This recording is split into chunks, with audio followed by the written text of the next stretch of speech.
Les yeux de votre cœur étant éclairés, pour que vous sachiez quelles sont les richesses de la gloire de son héritage dans les saints. Éphésiens 1,18. En lui vous êtes aussi édifiés pour être une habitation de Dieu en esprit. Éphésiens 2,22. Lorsque David fut établi dans sa maison, il dit à Nathan le prophète, « Voici, j'habite dans une maison de cèdre, et l'arche de l'alliance de l'Éternel est sous une tente. » Nathan répondit à David, « Fais tout ce que tu as dans le cœur, car Dieu est avec toi. » 1 Chroniques 17, 1, 2. Éternel, souviens-toi de David de toutes ses peines. Il jura à l'Éternel, il fit ce vœu au puissant de Jacob. Je n'entrerai pas dans la tente où j'habite, je ne monterai pas sur le lit où je repose, je ne donnerai ni sommeil à mes yeux, ni assoupissement à mes paupières, jusqu'à ce que j'aie trouvé un lieu pour l'Éternel, une demeure pour le puissant de Jacob. Psaume 132, 1, 5.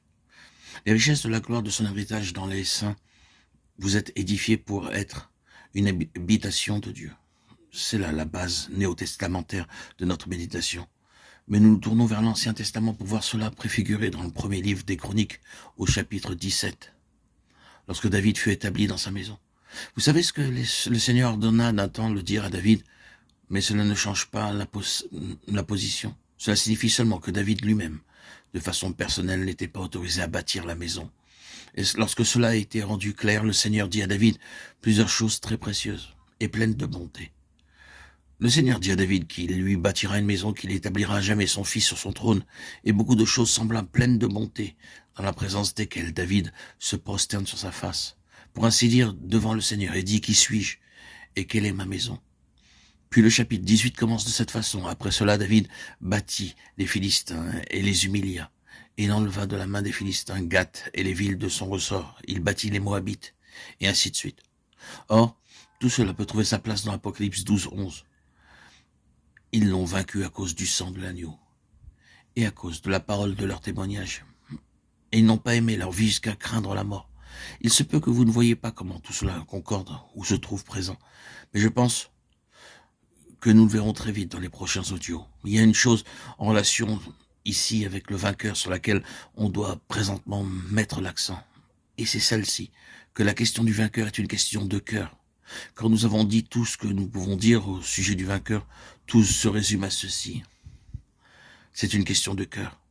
Le lien entre la lettre aux Éphésiens écrite par Paul, de laquelle le fragment que nous avons lu est un échantillon, et le message écrit de Patmos pour Jean à Éphèse est tout à fait clair pour nous.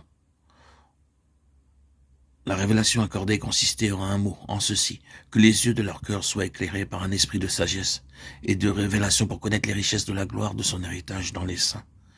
Le message à Éphèse, dans le second chapitre de l'Apocalypse, est « Tu as abandonné ton premier amour.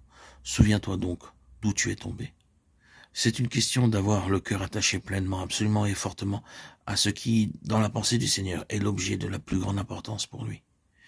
Il n'y a aucun passage de l'Écriture qui met cela en valeur plus pleinement et plus parfaitement que ce petit fragment, les richesses de la gloire, de son héritage dans les saints. C'est ce à quoi le cœur du Seigneur est attaché. C'est ce qui est précieux pour le Seigneur. Le vainqueur est parvenu loin au-dessus de la position où c'est son propre héritage, sa propre bénédiction qui compte le plus. Il est parvenu au point où ce n'est plus une question de choses, de bénédiction et ainsi de suite. Il n'y a plus qu'une seule chose qui importe pour lui, à savoir que le Seigneur est ce qu'il réclame, ce dont il a besoin, ce qu'il désire, ce à quoi son cœur est attaché. Non pas un autre héritage, mais le sien. C'est cela, le vainqueur. Et c'est une question de cœur. C'est la jalousie du cœur en faveur des intérêts de Dieu, pour que la pensée la plus pleine de Dieu ait son expression et sa réalisation.